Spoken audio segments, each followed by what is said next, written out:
Today is not simply about one Vaishnav. Uh, this week has been so extraordinary in so many ways that I felt as though there was a need to talk about the nature of Vaishnavs altogether as a whole. But of course, we can't do that without our Mangalacharna. Om Ajnanatimirandasya Gyananjana Shalakaya Chakshurunmilitam Yena Tasmai Shri Guruve Namaha Shri Chaitanya Manobishtam Stapitam Yena Bhutale Swayam Rupa Kadamayam Dadati Swapadantikam Nama Om Vishnu Padaya Krishna Prishtaya Bhutale Shrimate Bhakti Vedanta Swaminiti Namine Namaste Saraswati Deve Gauravani Pracharine Nirvishesha Shunyavadi Paschatya Deshatarine Jaya Shri Krishna Chaitanya Prabhu Nityananda Shri Advaita Gadadhara Shivasadi Gaura Bhaktavinda Hare Krishna Krishna Krishna Hare Hare Hare Rama Rama Rama Hare Hare Vancha kalpatarubhyascha kripa sindhubhyeva cha patitanam pavanebhyo vaishnavebhyo namo namah. So I felt like it was important to speak about the character of Vaishnavas as a whole, um, and what they mean to us.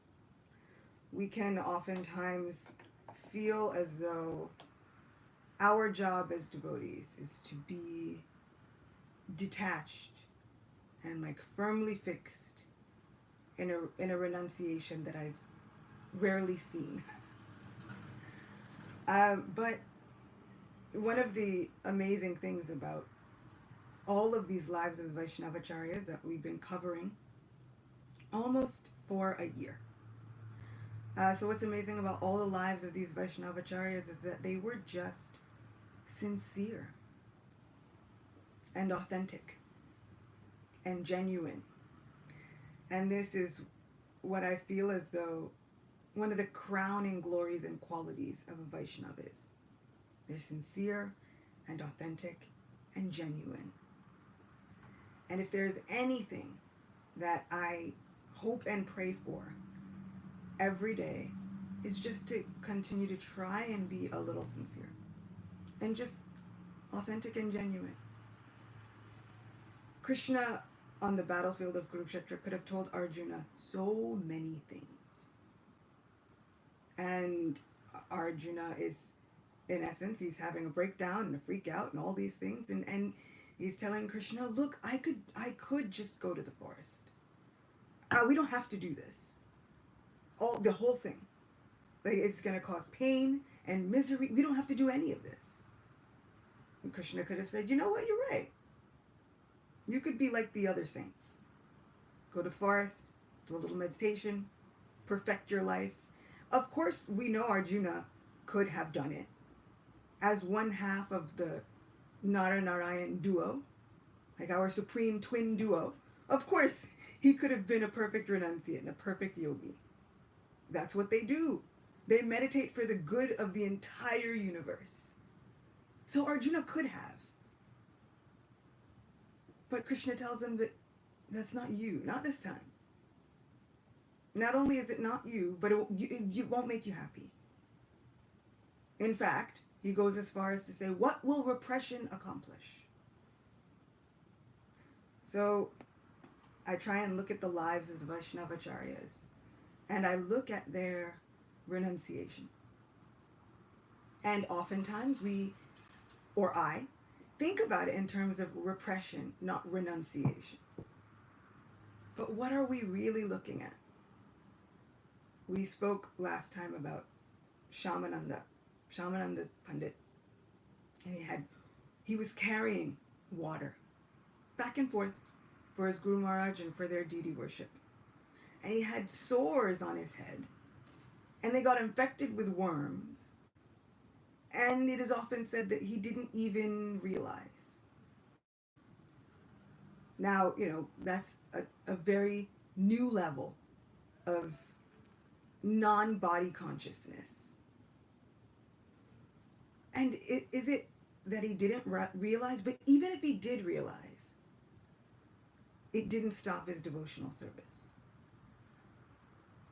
So in this case, it seems as though it's less about repression and more about becoming so absorbed in our devotional service that the rest simply doesn't matter. Or we found something that matters more. We're willing to put aside all of the other things. And this is, in my opinion, what Srila Prabhupada speaks about with a higher taste. You find something that matters more. And these are the lives of our Vaishnavacharyas. This is what I feel as though I've learned most from Lord Shiva. Sati has a deep discussion with Lord Shiva. And Srila Vishwanath Chakravarti Thakur comments in the commentary of Srimad Bhagavatam that when Sati and Lord Shiva are having this conversation, Sati says, "My Lord, when my father Daksha walked into the assembly, why couldn't you have just stood up and given him an honorific welcome? You are so humble. I know you. You're not proud. You're not looking for any kind of prestige. You're not looking to defame anyone. Your name is the very embodiment of all auspiciousness. So why wouldn't you simply just stand up? You've never failed to give honor to my own father." Lord Shiva says, "Devi, my problem is I would have stood up, but I wasn't there." He says, when I go into meditation, it's not just a theory. Right? I meditate on Lord Vasudev, the controller, the guider, the mentor of the heart and the mind and the consciousness. But not only is Lord Vasudev a person, but Vasudev is a state of consciousness. It's also a place where Lord Vasudev resides. So when I meditate, I go to that place. When I meditate, it's because my Lord has called me and has said, "I need some service from you." How can I say no if my Lord calls me? So, Devi, I would have stood up. But my external body was there. Internally, I was away. So I had no idea about what was going on around me. And once again, I thought, what if renunciation is less about repression and more about that authentic vision? We're just no longer aware of what's going on. And these are our Vaishnavacharyas. These are the lives of our great devotees. From the fourth canto of Srimad Bhagavatam, when Maharaj Prithu is welcomed, there are a couple of verses that are extremely sweet. Maharaj Prithu begins to speak to the Supreme Personality of Godhead. He says, "My dear Lord, I therefore do not wish to have the benediction of merging into your existence, a benediction in which there is no existence of the nectarian beverage of your lotus feet. I want the benediction of at least 1,000,000 years, for thus I may be able to hear about the glories of your lotus feet from the mouths of your pure devotees. My dear Lord, you are glorified by the selected verses uttered by great personalities. Such glorification of your lotus feet is just like saffron particles. When the transcendental vibration from the mouths of great devotees carries the aroma of the saffron dust of your lotus feet, the forgetful living entity gradually remembers his eternal relationship with you. Devotees thus gradually come to the right conclusion about the value of life. My dear Lord, I therefore do not need any other benediction, but the opportunity to hear from the mouth of your pure devotee." I was reflecting on those two verses as I thought about the different devotees who joined Sri Krishna in his eternal pastimes this past week. And I thought this was them. This was the example. They were unwilling to let anything stand in the way of their devotional service, speaking the glories of our Supreme Lord, serving as pujaris, serving other Vaishnavas. And finally, they get so determined that not even this body is enough of a deterrent anymore. Not even this body is enough to say, okay, let me stop my devotional service. They walk forward proudly, boldly. And these two verses really exemplified, just so hungry for Krishna Katha in any and all of its forms. I also thought, when it comes to parents and spiritual uncles and well-wishers, they could give an easier example. Like they could take it easy on us. They could give us a more manageably following example. These are devotees who, like, I know of devotees, my dear friends Yogi and Ananda, their father, would walk to Mangalarti so as not to miss a day, whether he was in Vrindavan or in Switzerland or wherever. If there was a temple and there was a Mangalarti, he was going to make it. And his health wasn't always that good. He was going to go and he was going to preach Krishna Katha, whether the temple was full or whether it was empty, whether he was known or not. And I think, I thought to myself, I was like, these parents, man, they could give us an easier example. Because it makes it very difficult for me then to say, I can't make it this morning, I have allergies. When devotees are just, if there's a Mangalarti, I'm going to walk. Doesn't matter the distance. And he would. And this is like, for us, anywhere else in the world, it's like dead of night, It's not like a fun time in the morning. But this is the determination. My mom, she had knee surgery. And she had to recover. But she just wanted to do her service, which dressing the deities is primarily on your knees, especially at Radha Govinda Mandir, where the deities are about the size of me. So she's primarily on her knees most of the time. And my dad, all the other devotees, were saying, well, take it easy. But all she wanted was her devotional service. So she was thinking, like, how can I get around it? Can I get knee pads? Like, how do we get around it? And the way that we finally got her to be around it was to heal. Just take a second and heal. For my mom, pausing and taking a second and healing means not serving 4 out of the 7 days a week, but maybe just 3. So like these parents, can't they give an easier example? Because then how am I supposed to say, oh, I have a stomach ache, I can't really go today? And my mom, with the knee surgery, is thinking, you know what, maybe if I just, cut back. But this is the hunger. This is the desire. There are so many incidences where devotees say, my Lord, I don't want to merge. Because I might forget that my position is just to give you service. Somehow to make you happy. My position is just somehow to show you a little love, however I can. And these 2 verses not only show that loving reciprocation between the devotee and Krishna, because Maharaj Prithu is speaking directly to the Supreme Personality of Godhead. It's like, what would we do if we had a sacrifice? Krishna shows up present, fully. We can see him, everyone else can see him. Am I able to just say, oh my Lord, I don't want anything else but to just continue hearing your glories? Or do I get a little caught up? You know what, my Lord, I don't want anything else but to hear your glories. However,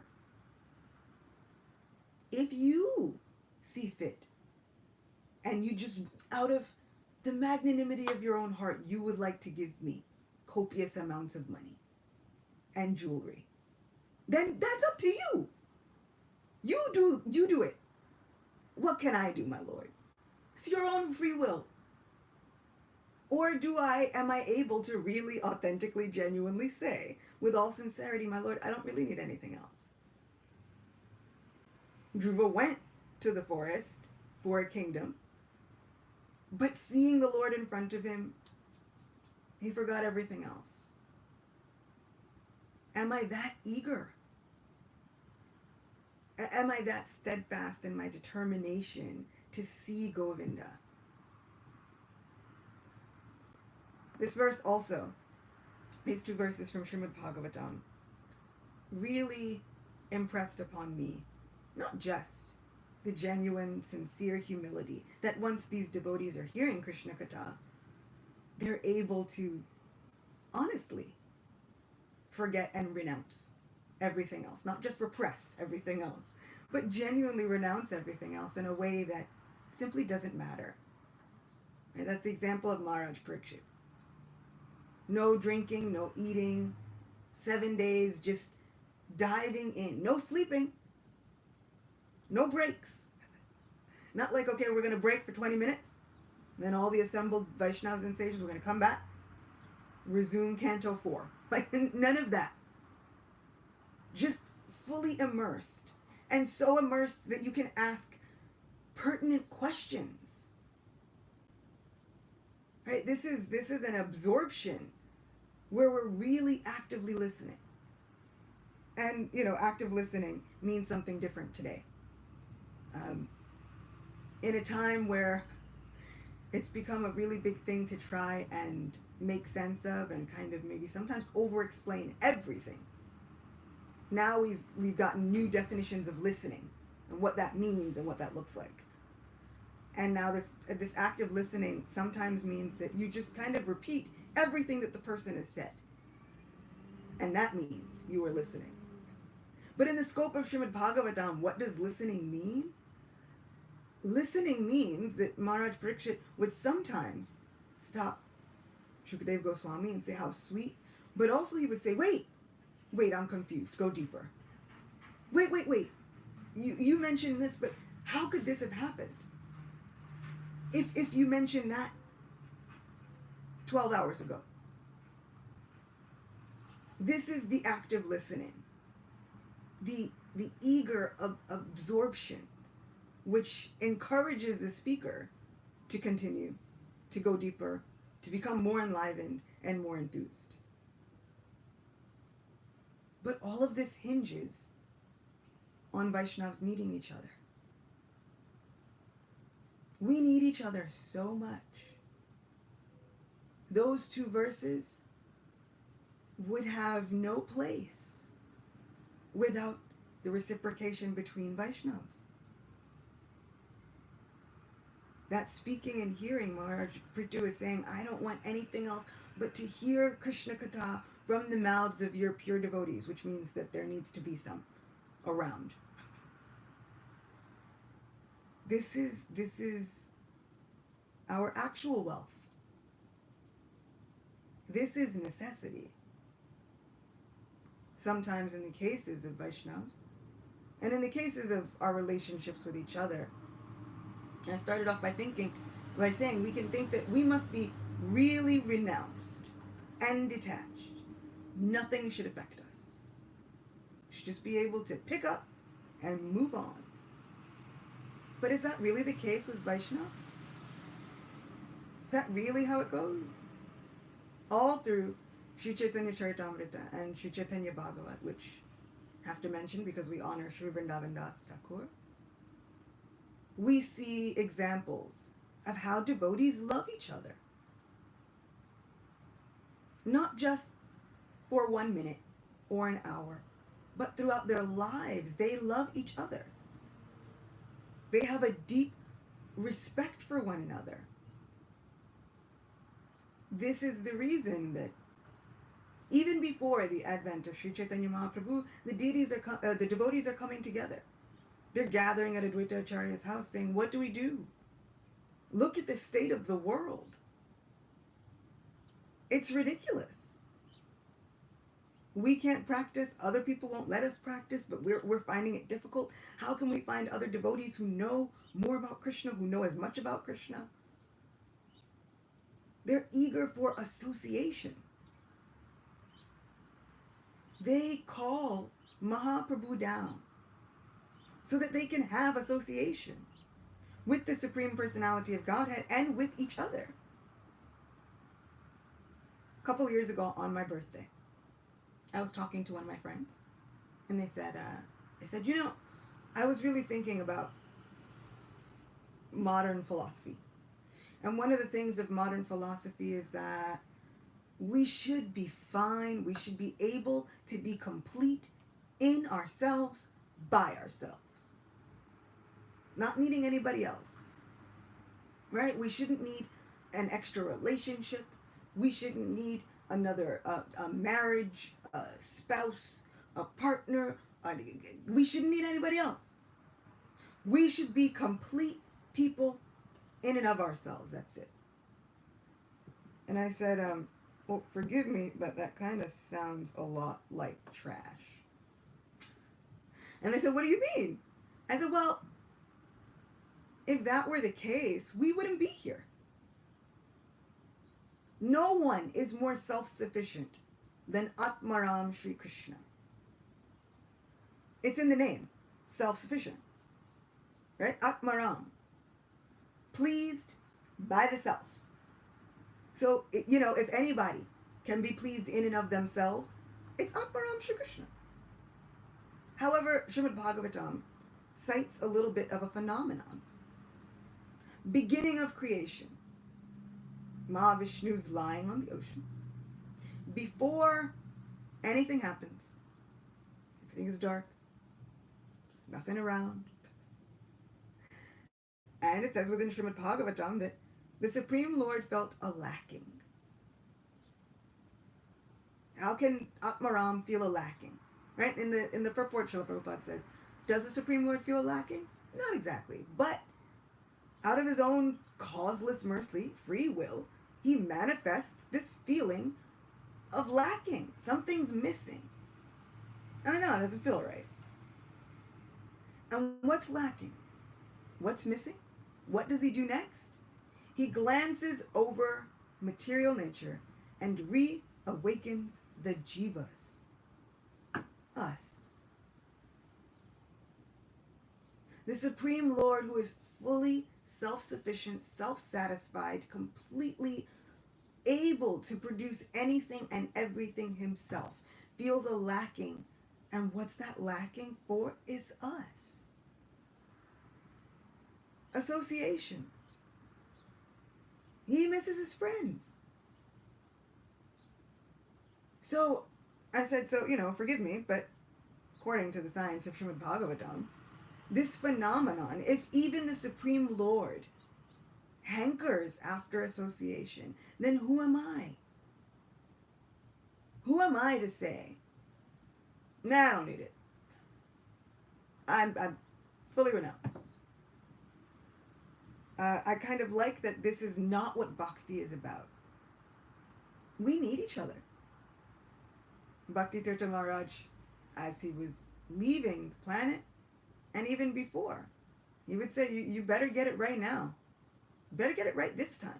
Because who you serve with here will be who you serve with there. So you're not going to get away from them. All the things that we think, we're like, oh, devotees, you're not going to get away from them. You're going to continue serving with them. So let's get it right this time.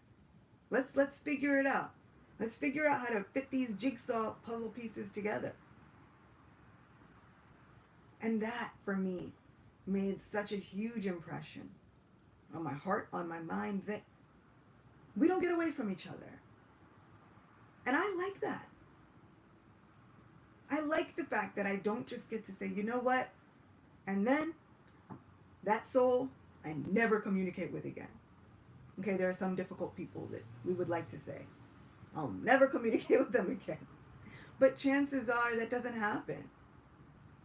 Even in Goloka Vrindavan, there are variants of spicy connections. We have the pastimes of Shishi Radha Govinda, but they're not always smooth. Right? You need some spice. And even in the case of Sri Chaitanya Mahaprabhu, we get people who would criticize him. We have Ramachandra Puri, which is a story that I will tell in length on a different Ekadashi. But this Vaishnav, right, god brother of his own spiritual master, he's like, you're like my own spiritual master, no problem. Disciple of Madhavendra Puri, who was kind of kicked out by Madhavendra Puri, but he was a Vaishnav, and he would criticize Mahaprabhu and all of the other devotees. How much are you eating? You eat too much, but now you eat too little. But now it's not enough. But you have too much money, but you have not enough money. All of these things. And then he would purposefully go and set up meetings with the other devotees so that he could criticize them. He would find a way. And Mahaprabhu even honored him still. And we think, why? But Gauragana Dashtipika tells this is the incarnation of Jatila, the very spicy mother-in-law of Srimati Radhika, who often would find fault with both Radharani and Krishna. So, devotees have a role, even the annoying ones. Krishna doesn't say, no, you can't be here. Krishna finds a place for everyone. Even down to Brihad Bhagavatamrita by our glorious Sanatana Goswami speaks about how in Dwarka all of the relatives of Krishna were residing there, along with Padmavati, the mother of Kamsa, who would continuously find fault with the Brijbasis. How? Well, not just because, like, she's the mother of Kamsa. Like, you might think, okay, mother of Kamsa, get it. She birthed a demon. That was a very long story, and she got tricked. And so there was cursing and counter-cursing. But she would find fault with the Brijbasis in this way. Krishna would say, I owe these Brijbasis my very life, for they have given me everything. Their love, their homes, their very selves. And Balaram would hear, Rohini would hear, the mother of Krishna, Devaki, would hear. All of the relatives of Krishna would be hearing eagerly, because now they're getting some of this mysterious, the early pastimes of Krishna's life, which are so mysterious. Now they're getting to, like, the cream. And Padmavati would interject. Excuse me, just for a moment. I hear what you're saying. However, it doesn't seem to me as though you owe them anything. First off, like 3 days after your birth, they lost you. A witch came and kidnapped you. Okay? So they lost the child. Then, a whirlwind came. And if it were me, there would be nothing that could stop me from keeping an eye on my children. You ever see those people? They're like, in my day, we always kept an eye on the children and we never lost them.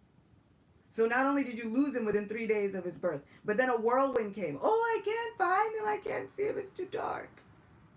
So you lost him again. His whole life, he was in danger. She always conveniently leaves out that it was from her son that he was in danger. Neither here nor there. But he was in danger his whole life. And then they starved that poor child. They wouldn't feed him. He had to go and break pots in order to just find some scraps, something to eat, because he was so hungry.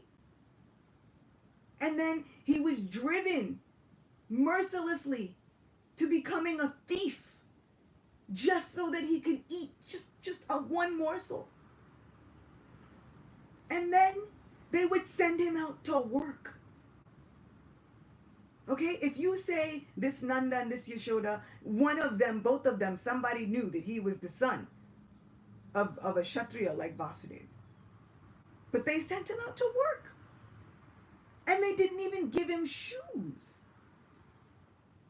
So in my estimation, you owe them nothing. In fact, you should never go back. You should always just stay here with us. Let us protect you. And Brihad Bhagavatamrita says that they expertly ignored her. But what they didn't do was kick her out. Krishna never said, okay, that's it, you've got to go. There's a place for everyone, even the annoying devotees. So we need each other. We're not going to just magically get free from one another. And this really brings about the purport of tolerance for me. Tolerance and that humility. Can we tolerate each other? Which is always amazing, you know, in a family. Sometimes, as a brahmachari, you can kind of sidestep it. But as a family, you're there, in it, all the time. And as a mom, there's never a peaceful moment. Like, even if you go to the bathroom, like, their little voices are right there, finding the cracks in the door. Mom? Hot, Mom?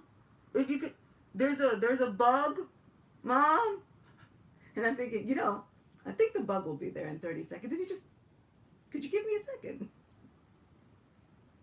But this is tolerance.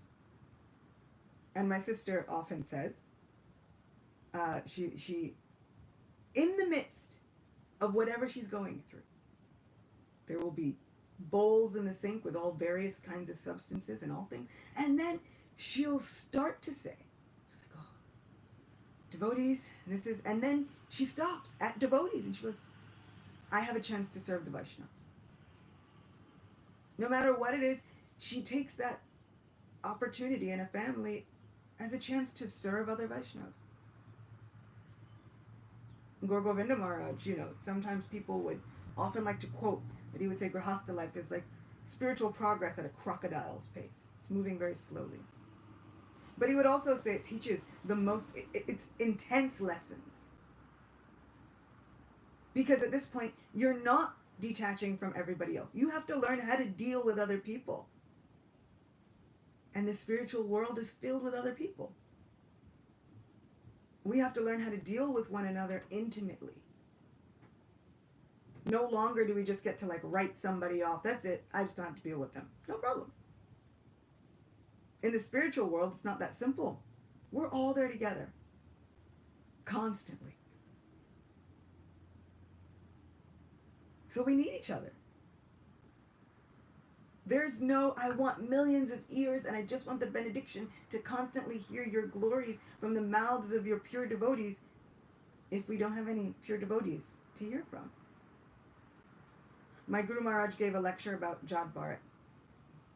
And he says this was the case, this was the problem with Jad Bharat. Jad Bharat's problem was not the deer. Right, usually we hear Jad Bharat went to the forest, he was steeped in meditation, a deer came, he was dealing with the deer, and then he became so engrossed in dealing with the deer that he forgot his puja, and then when he died he was thinking about the deer and then he became a deer. Moral of the story, don't get pets. Like that's usually the way the trajectory goes, right? Pets, bad. My Guru Maharaj said, you know, Jad Bharat's problem was not the deer. His problem was that he was alone in the forest without association. Without other devotees to say, bro, what are you doing? I mean, he didn't say that exactly, but you know. The essence, the new commentary is, in essence, bro, what are you doing? It's actually not bad to have compassion for other living entities.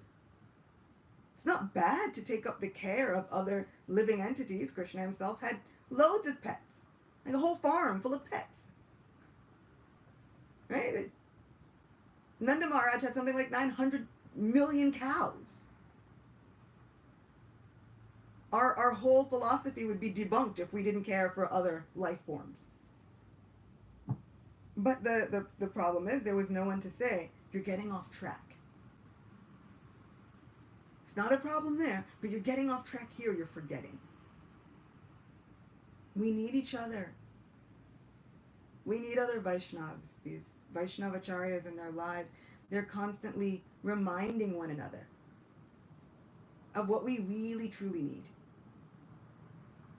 Even Vidura, in that first canto of Srimad Bhagavatam, he's reminding Dhritarashtra.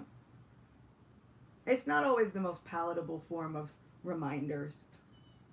Vidura was a little bit strong in his reminding. Like, your liver is failing, all of your well-wishers are dead, and you're living in the house of your enemies. Give it up. In essence, the commentary is, bro, what are you doing? So we need those reminders.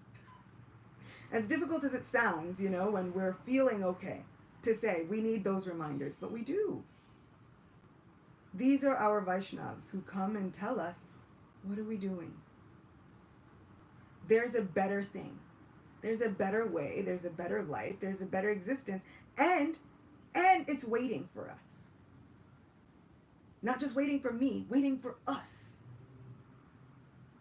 Because nobody gets left behind, and there's room, there's space, there's a particular place and service for everyone. If Padmavati can serve Krishna and show her love by talking about all the ways in which somebody should have called Child Protective Services on the Brajbasis, there's a place for all of us. There's a place for the naysayers. There's a place for those who are just going to be contrary. There's a place for those who are going to agree with policy. There's a place for everyone. And sometimes we have to figure out when to tolerate and expertly ignore those wonderful devotees who are adding spice to our present leelas. Which, that's how I'm going to have to think about it from now on. Oh, this devotee is adding some wonderful spice to this present leela. It's not always the most favorite spice. Like, sometimes they're adding a whole cardamom pod that just when you get that perfect mouthful of rice, you're going to bite into it. And then you're going to think, why have I done this?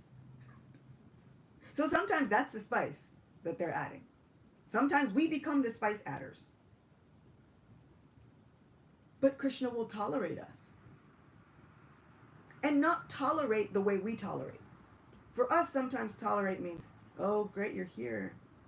Jai Hare Krishna. But for Krishna, he's tolerating. His tolerance means he welcomes with open arms, ready to serve someone else. And he's the Supreme Personality of Godhead. But he always descends with his people. They say Krishna never comes alone. Always with his associates and his paraphernalia. So if that's the case, then it doesn't stand to reason that we are meant to be solo souls. Self-sufficient, complete in and of ourselves. That theory just doesn't hold. The way we find this completion is in the association of other devotees, hopefully like-minded. But, of course, there will always be some who are going to add some spice. Because that's Krishna's pastimes. Those are the nature of them.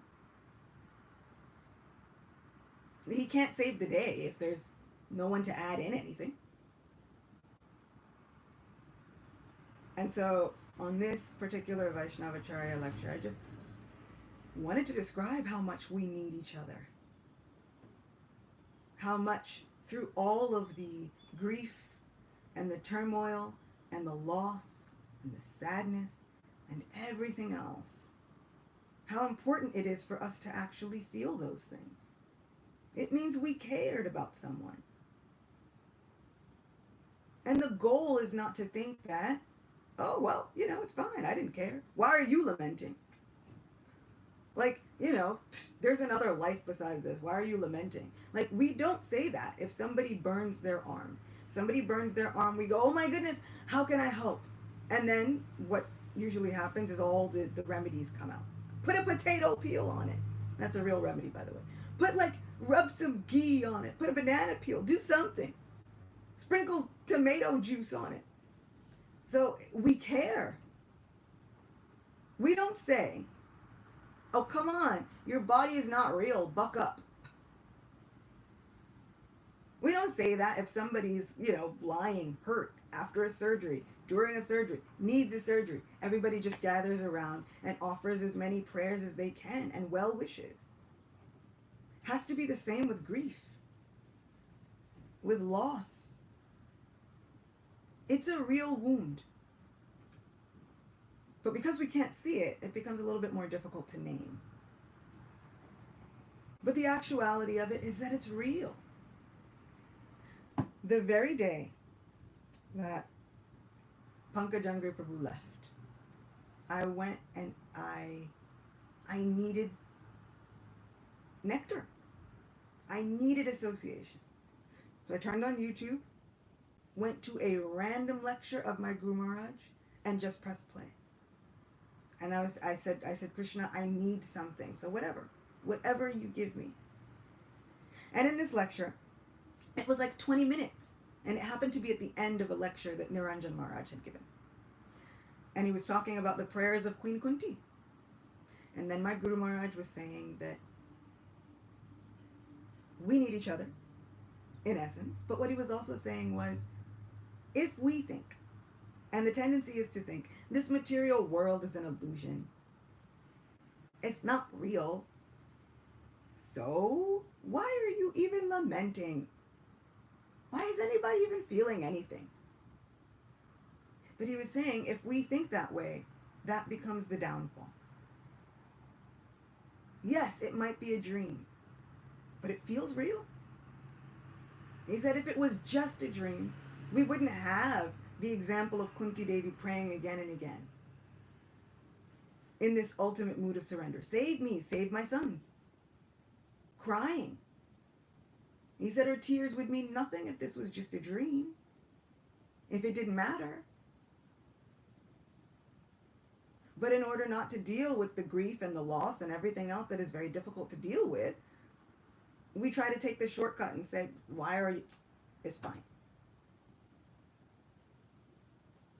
And I was thinking, I said, Krishna, you're really amazing. Because it was exactly what I needed to hear. Yeah, feel it. It's there. It's happening. It's real. The same way that I can't just say, if you burn your arm, detach from the body, Prabhu, with all due respect. Okay? You shouldn't even feel it. We never say that. We go get a cream or an ointment or a remedy or something, and we try to help ease the pain of the situation. So this is what we can do for one another. In times of grief and loss, we can try and give a remedy and ease the pain of the situation. Those remedies are none other than Krishna Katha. Pastimes of Sri Krishna are soothing. I went and started looking up the word soothing in the database. It's amazing how many times that word comes up in relation to Sri Krishna. His glance is soothing. His look is soothing. Just looking at his earrings is soothing. So many devotees have looked at different portions of Krishna and found it soothing. Speaking about him is soothing. In Bhagavad Gita, Sri Krishna himself, he says, my devotees, they then enliven each other and enthuse each other by gathering together and speaking about me. This is how we ease the pain of the current situation. But we can't do that if there's nobody to gather with. So we need other Vaishnavas. We need one another. So if any of us are dealing with things, and we often have thought, I need to get over this. I need to get over the loss of whoever it is. Even if it's a friend that we had that we stopped speaking to. Missing them is okay. This is the example of Sri Chaitanya Charitamrita. All of the devotees there, they gathered together. And if they didn't speak to one another for some time, they felt sad. And, of course, I'll end with this. The greatest example, he who brought the treasure of divine love and who was filled with compassion and mercy, where has such a personality as Advaita Acharya gone? Where are my Swarup Damodar and Rupa Goswami? Where is Sanatan? Where is Raghunath Das, the savior of the fallen? Where are my Raghunath Bhatta and Gopal Bhatta? And where is Krishna Das Kaviraj? Where did Lord Gauranga, the great dancer, suddenly go? I will smash my head against the rock and enter into fire. Where will I find Lord Gauranga, the reservoir of all wonderful qualities? Being unable to obtain the association of Lord Gauranga, accompanied by all of these devotees, in whose association he performed his pastimes, Narottam Das simply weeps. If the goal was to transcend all of these relationships to the point where they do not matter, why would this be the example of the song? Like, it's immortalized in poetry and in verse. This is the example. Where are my people? Where did they go? And then he doesn't just stop at saying, where are my people? He gets really dramatic with it, right?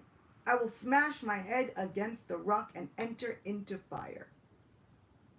If the goal was no longer to need anyone else, then there's no need for any smashing of heads on rocks or entering into any fires.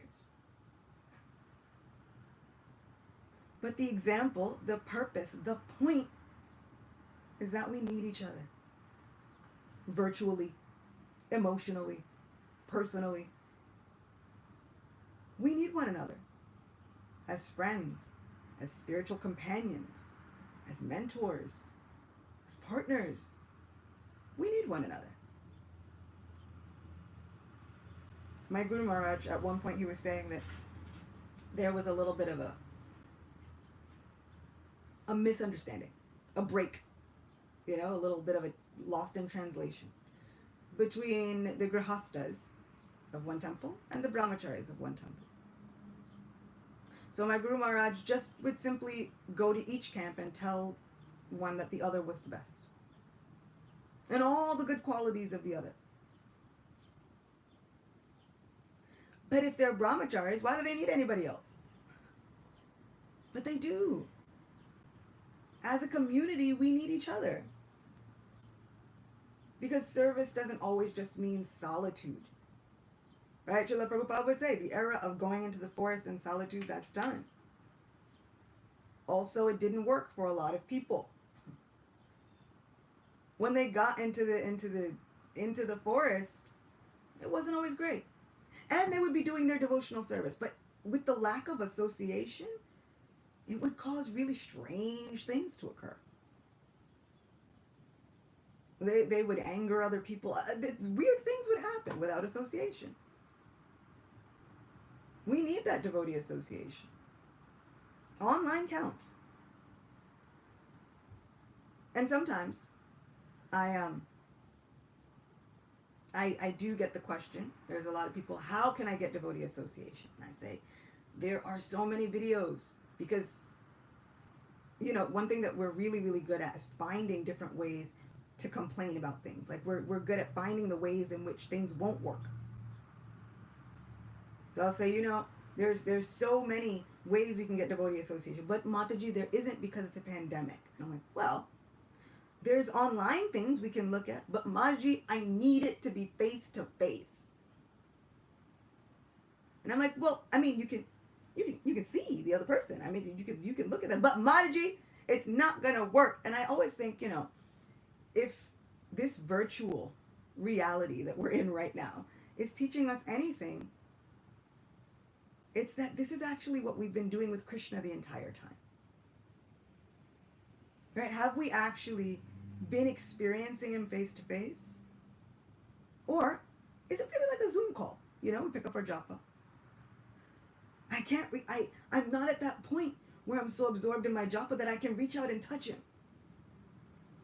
But maybe I can get to the point where it's like I can turn on my computer, put my hand in my japa beads, and I can maybe get a glimpse of just maybe a portion of the effulgence of what's happening behind the scenes.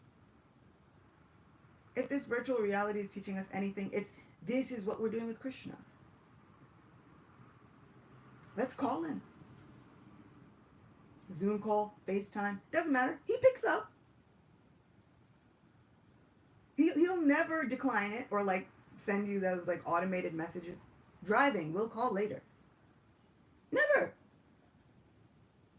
Draupadi was in full surrender. Krishna was on a battlefield at that point. And still, he never said, please leave a message after the beep. She called, he came, even unmanifest. This is Krishna, who always has time for our text messages and voice memos and whatever it is. If we call out, if we reach out. Otherwise, he says, I'm reciprocal. I have to give you what you give me. So if you give me nothing, then you're telling me you want me to stay away. So I have to. Have to? The Lord doesn't have to do anything. But he says, I have to. These are the rules that I made for myself. I do what you want me to do. That means all the times that I'm sitting there chanting, saying, Krishna, where are you? Why don't you answer me? It's because he's doing what I asked him to do. If I can't hear him, it's because I've asked at some point.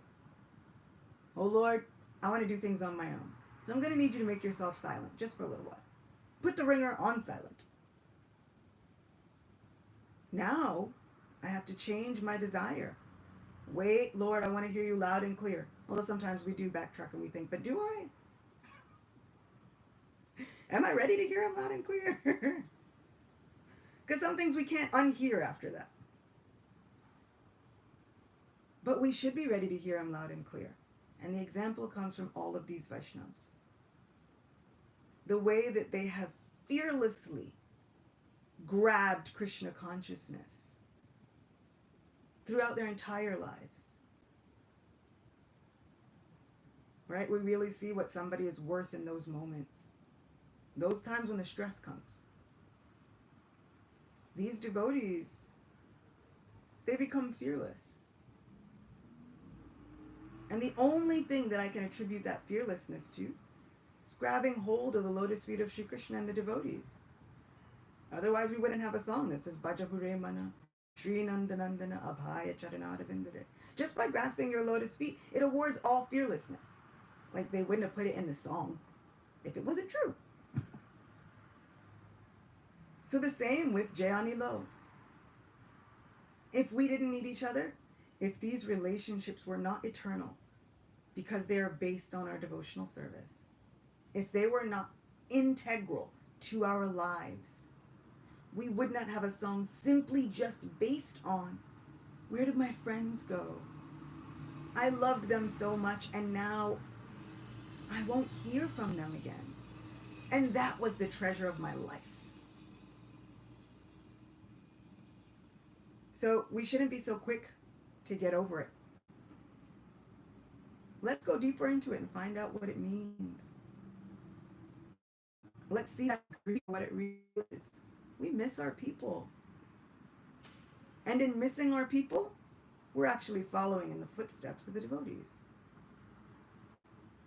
It is actually following Vaishnav Guru Parampara to miss people. To feel sadness for the people. So, I want to conclude by singing Jayani Lo, if you'll permit me. Just having a few minutes of kirtan on my birthday. Not to guilt you into it or anything, but it is my birthday. So if we want to give me a gift,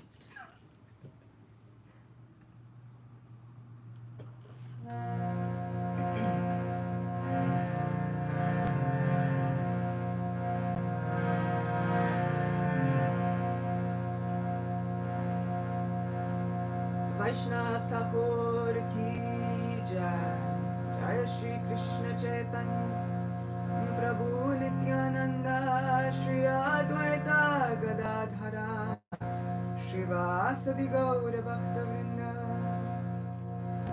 Vancha Kalpatarubhyascha Kripa Sindhubhya Cha Patitanam Pavanebhyo Vaishnavebhyo Namo Namaha Jai Anila Premadana Karuna Praju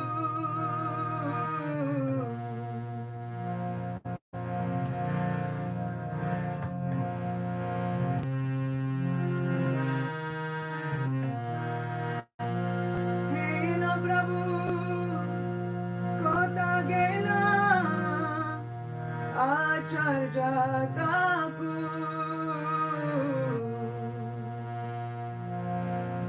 Kaha Mora Swarup Rupa Kaha Sanatan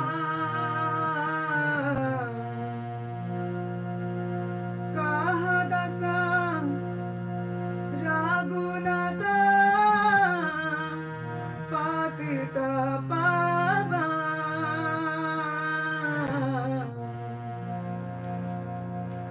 Kaha Mora Bhatta Juga Kaha Kavira Eka Kale Kota Gela Gauranatara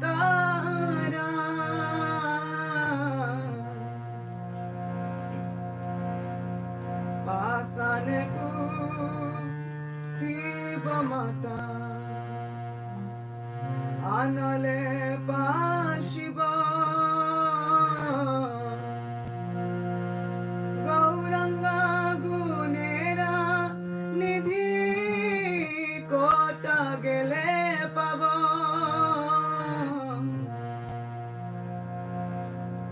Se Sabasangira Sange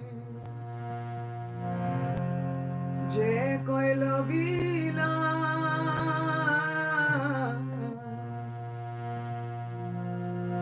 Se Sangana Paya Kande Narotamada Jai Anila Premadana Karuna Praju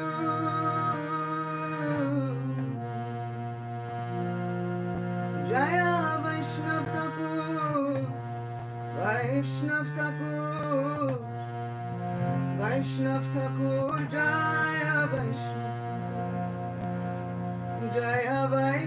Thakur Vaishnav Thakur Vaishnav Thakur Jaya Vaishnav Thakur Jaya Gaura Hari Gaura Hari Gaura Hari Jaya Gaura Hari Jaya Gaura Hari Jaya Gaura Hari Gaura Hari Jaya Gaura Hari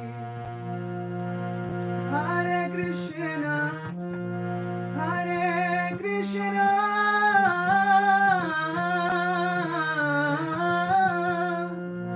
Krishna Krishna Hare Hare Hare Rama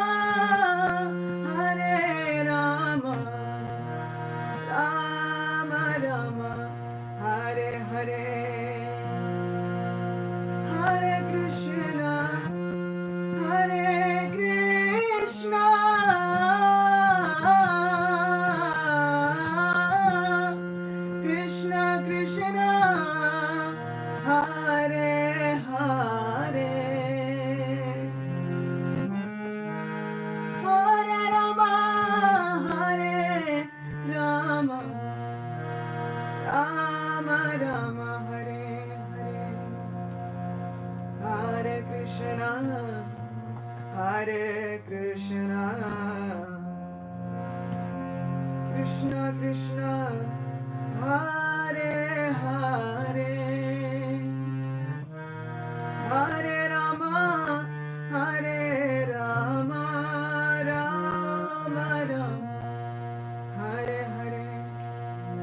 Jaya Radha, Murlidhara Radha, Murlidhara Radhe, Jaya Radha, Murlidhara Radha, Murlidhara Radhe, Jaya Radha, Govinda Radha, Govinda Radhe, Jaya Radha, Govinda Radha, Govinda Radhe, Jaya Jaya Prabhupada, Prabhupada, Prabhupada, Jaya Prabhupada, Jaya Jaya Prabhupada, Prabhupada, Prabhupada, Jaya Prabhupada.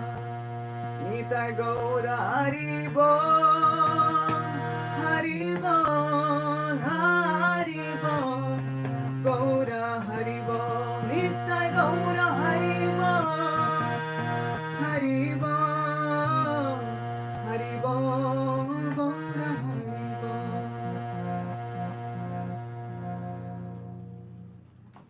Shri Radha Murlidhar ki jai, Shri Radha Govinda Dev ki jai, Ananta Koti Vaishnava Vrinda ki jai, Gauranga Mahaprabhu ki jai. Thank you all so much. Thank you so much, Mother Gopi, for explaining so beautifully about the importance of association, also the importance of absorption in Krishna, which is the essence of renunciation and devotion. Thank Thank you. you very much. I'm very grateful to you for especially touching. Thank you so much. I would like to invite all the devotees to wish Ashita Gopi a very, very happy and Krishna conscious birthday on this day. So you can feel free to unmute yourself and wish her. Happy birthday! Hare Krishna! Thank you so much.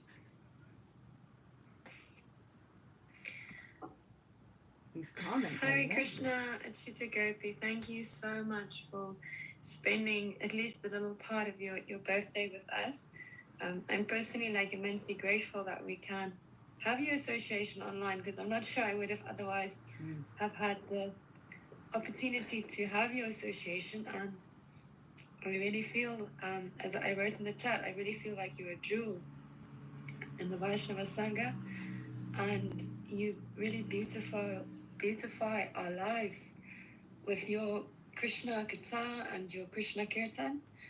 And what I really appreciate about your classes is whenever I listen, I feel that I don't only understand what is bhakti like philosophically with my mind, but you actually really hit the heart, and I start feeling that I can feel what bhakti is, and I can understand the state of the heart which devotees have. So thank you so much for giving so much to us. No, I thank you. Thank you so much.